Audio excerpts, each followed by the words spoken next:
Hello friends, today we are going to start a new series for general matter which will be very important for your upcoming exams. Firstly, I will dictate this matter at the speed of 80 WPM. Be ready for first dictation. 5 seconds.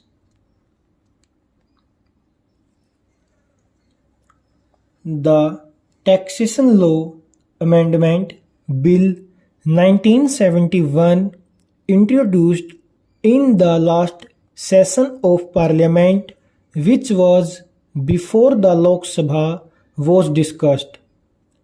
The bill sought to amend the Income Tax, Wealth Tax and Gift Tax Acts apparently with the objects of countering non-payments of tax through understatement of the value of immovable properties in the instruments of transfer, curbing the practice of holding of property in various names, and appointment of a cadre of valuation officers for assessment of the value of different types of property. The board generally agreed that the bill should be opposed in principle. Sri K. R. Agarwal said that the bill will mainly hit those persons who put their transactions on paper. If the bill was enforced, there was every possibility of transactions in property coming to a standstill. He further said that the bill had been loosely worded and legal loopholes had not been taken sufficient care of.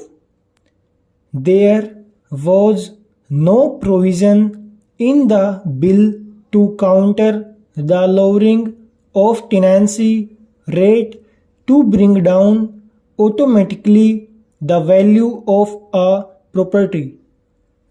Further, the Rent Act read with the provisions of the bill will create an artificial situation. The Rent Act was not applicable to government in exercise of the powers conferred by this bill. Advantage may be taken of this position to remove the tenants from the premises. He suggested a strict time limit not exceeding 6 months for government to make up its mind if it was keen to take over property. Sri H. R. Singh expressed the view that the bill will only increase disputes over the fair market value of a property. If arrangements could be devised by which a fair valuation of an immovable property could be carried out before its transfer, this would bring down the number of disputes. Sri D. S. Gill pointed out that according to the bill, decisions of the competent authority were appealable to the Central Board of Direct Taxes, which was an administrative board. The appeal should appropriately lie with the High Court or Supreme Court should be set up for hearing appeals. The committee should favor an independent court with the right of appeal to the Supreme Court. The members decided that comments on the bill should be submitted in the light of the views expressed by members. Emphasis should be on the undesirable effects which the bill will have if enforced and on the constitution of an independent court to decide disputed issues with right of appeal to the Supreme Court.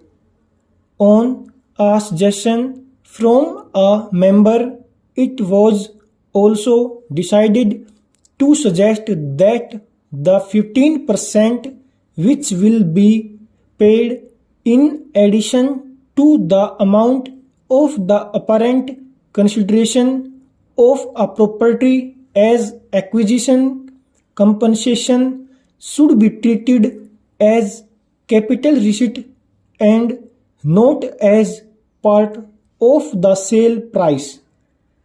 The panel discussed a note received from Sri N.B. Captain of Statesman seeking clarification in regard to the amount of prerequisites which will be actually disallowed under Section 40A(5) of the Income Tax Act.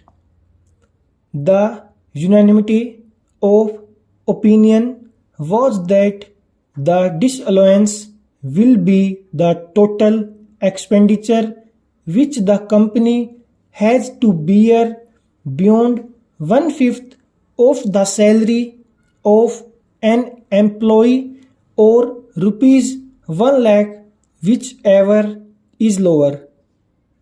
It was decided that the member be informed accordingly. Now I will dictate this matter at the speed of 100 WPM. Be ready. 5 seconds. The Taxation Law Amendment Bill 1971 introduced in the last session of Parliament, which was before the Lok Sabha, was discussed. The bill sought to amend the Income Tax, Wealth Tax and Gift Tax Acts apparently with the objects of countering non-payments of tax through understatement of the value of immovable properties in the instruments of transfer, curbing the practice of holding of property in various names, and appointment of a cadre of valuation officers for assessment of the value of different types of property. The board generally agreed that the bill should be opposed in principle. Sri K.R. Agarwal said that the bill will mainly hit those persons who put their transactions on paper. If the bill was enforced, there was every possibility of transactions in property coming to a standstill. He further said that the bill had been loosely worded and legal loopholes had not been taken sufficient care of. There was no provision in the bill to counter the lowering of tenancy rate to bring down automatically the value of a property. Further, the Rent Act, read with the provisions of the bill, will create an artificial situation. The Rent Act was not applicable to government in exercise of the powers conferred by this bill.